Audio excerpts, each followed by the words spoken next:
All right, here we go. In three, two. Welcome into New York's Asset Protection Roundtable, three pillars of protection program. I'm Ben George alongside Ted Alatsis, attorney and counselor at law, the Alatsis Law Firm there in Brooklyn, New York. You'll find them online at alatzislawfirm.com. Ted, how are you today? I'm doing well, Ben. How are you? Hope all is well. It is. Everything is pretty good in my world. Can't complain too much. Got a chance to see the Carolina Hurricanes and Devils when they were playing their playoff series in town. I know you're not a Devils fan, but I'm sure you probably pay attention to the hockey playoffs, right? A little bit, a little bit. I mean, once the Rangers were out, I kind of lost some interest, but Yeah, tough to see. The Islanders and Rangers both had good years, but not the finish they wanted. But it was a that lot of fun. Always fun to watch playoff hockey in person. it is absolutely, absolutely. Well, we got a good show for you today. We're going to go through, I think, a topic that's pretty important: protecting your parents from financial abuse. As people get older, they tend to rely on others for help. Spouses, children, other family members.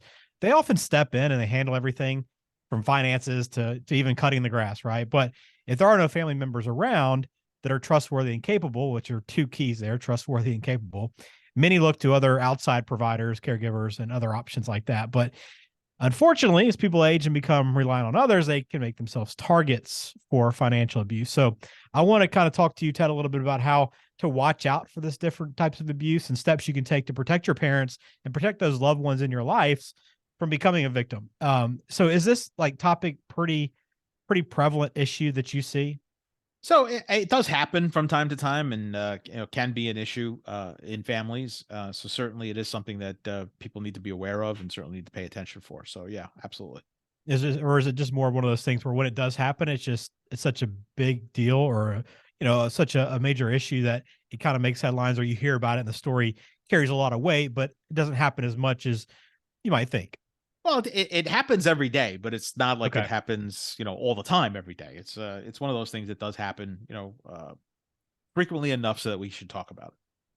All right, very good. We're going to talk about kind of where that abuse comes from and then also what you can do about it, both practically and legally. So, first thing here, romantic relationships, Ted. So, I think this is kind of where I feel like you see a lot of it, right? You see the older, usually a gentleman, a man that has a lot of money that has a younger partner or spouse, new spouse, but it doesn't even have to be someone that's rich and poor, right? It can be anybody that's in this situation, that's a little bit older, gets in a romantic relationship. You have to kind of watch out for these motives, what they might be. Yeah, that's exactly right. I mean, it does happen, frequently in that scenario, and it does tend to happen when there is, a sort of a lopsided financial arrangement or circumstance. But yeah, it does happen often, and you do see this probably. This is the old gold digger, a concept, right? The gold digger who marries the older gentleman, right? Or richer older gentleman because they want to make sure that they get something from their estate. So this is that scenario where it comes from. Absolutely. Hmm. Yes, you might see it after divorce, death of a spouse. If somebody moves into a retirement home or nursing facility and has this new social circle, you could see it there. So, what would you watch out for here, then, Ted? If someone that gets into a new romantic relationship and you're worried about possible abuse, what are some scenarios that could happen? Well, I mean, the first thing you kind of want to look for is the person who's new to the relationship isolating the family member from their family, right? So have they taken steps to kind of prevent family members from seeing them on a regular basis, or denying access to their financial information or their care, or to information about their care? Those are some of the first signs that people notice. And then you're looking, even further than that, right? So you're looking to see if that person is now, combining finances with the loved one, right? Are they suddenly, the power of attorney or the joint tenant or co-signer on a bank account where they weren't before, for example? Or they added the person to the family member added them to the house on the deed to the house, or business investments, or made him a partner in some small business they had, that he or she had an investment in.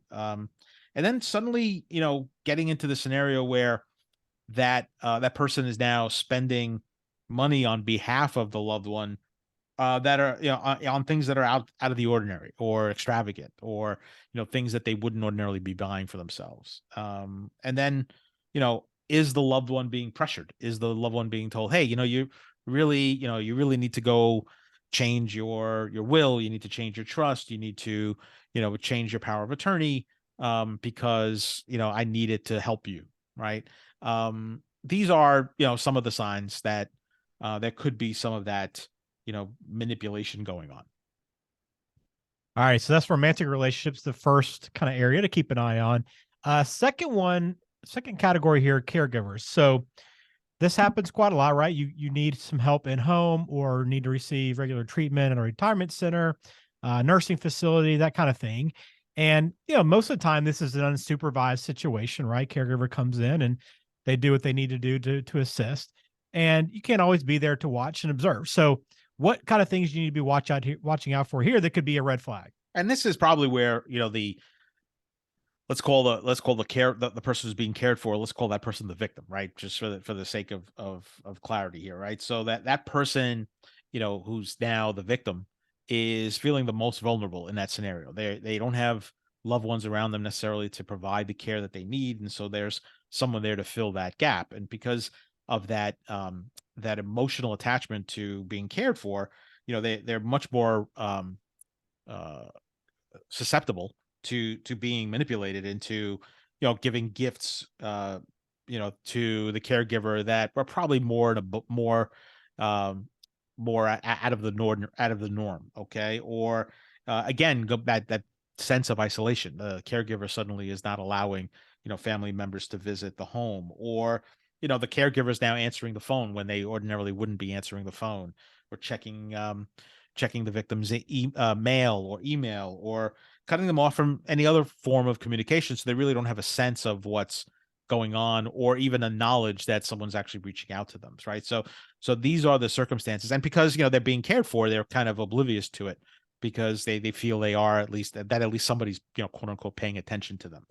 So that this is where the victimization is probably the most where the most vulnerability exists for the person who's going to be victimized.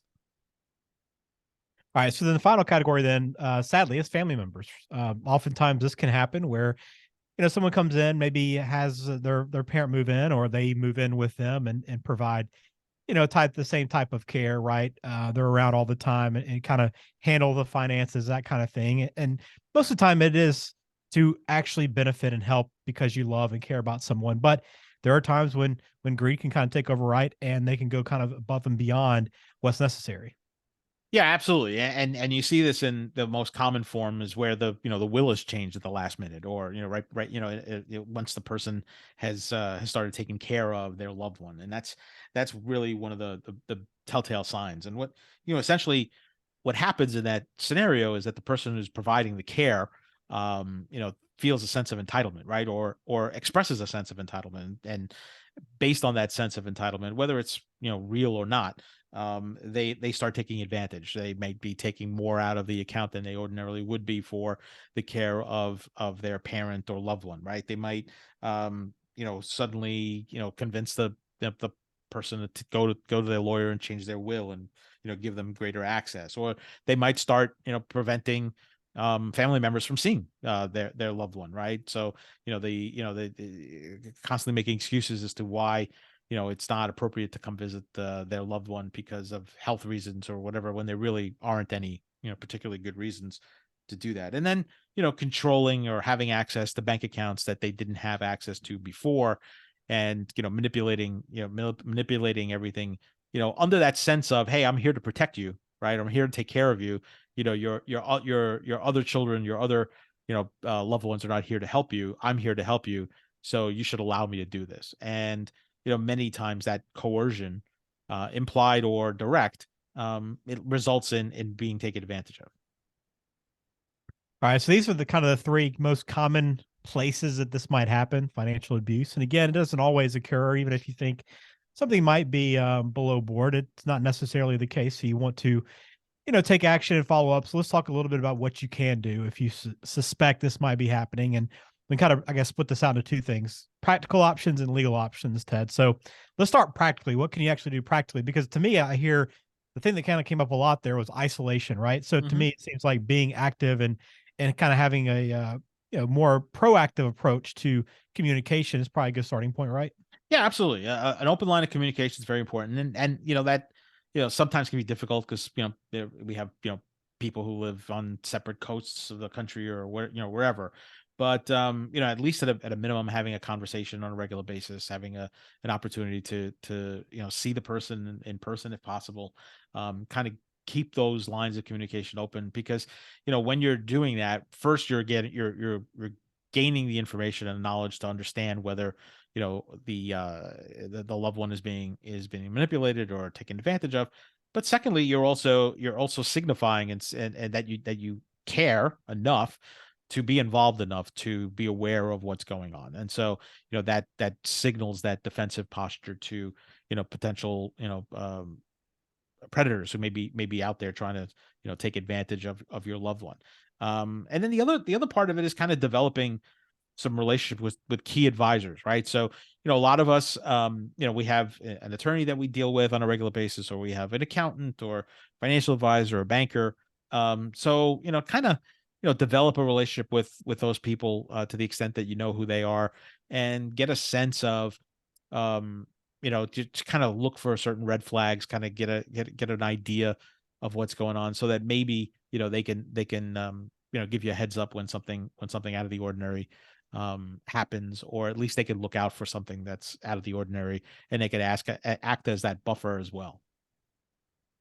All right, then legally, this is, I guess, what people may be curious about as well is what can you actually do legally? What options do you have to maybe step in and change some of this abuse? No, I mean it always starts with making sure that your estate plan is up to date, right? So it has to, make sure it has current information for who your beneficiaries are and who the people who you want to be in charge of making financial and legal decisions for you, controlling your finances, you're making your healthcare decisions, making sure those things are current, making sure that those people who you've named know that they are in charge, making sure that the people who helped put those documents together for you are also aware that that's the case, and specifically review the powers that you've delegated to your agents, whether it's your power of attorney or your trustee or your executor, and make sure that you know what it is that you want them to do, and make sure that they know what it is that you want them to do.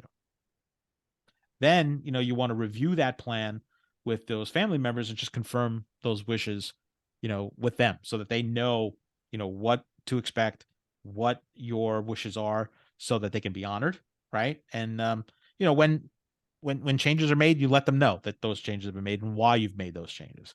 And then make sure that the right people who are going to be managing your stuff, whether it's while you're alive or after you're gone, have access to your bank accounts and bank statements, and have whether it's online accounts, make sure they have access to those online accounts as well, passwords, of course, so that this way they can make sure everything transitions the way it's supposed to transition.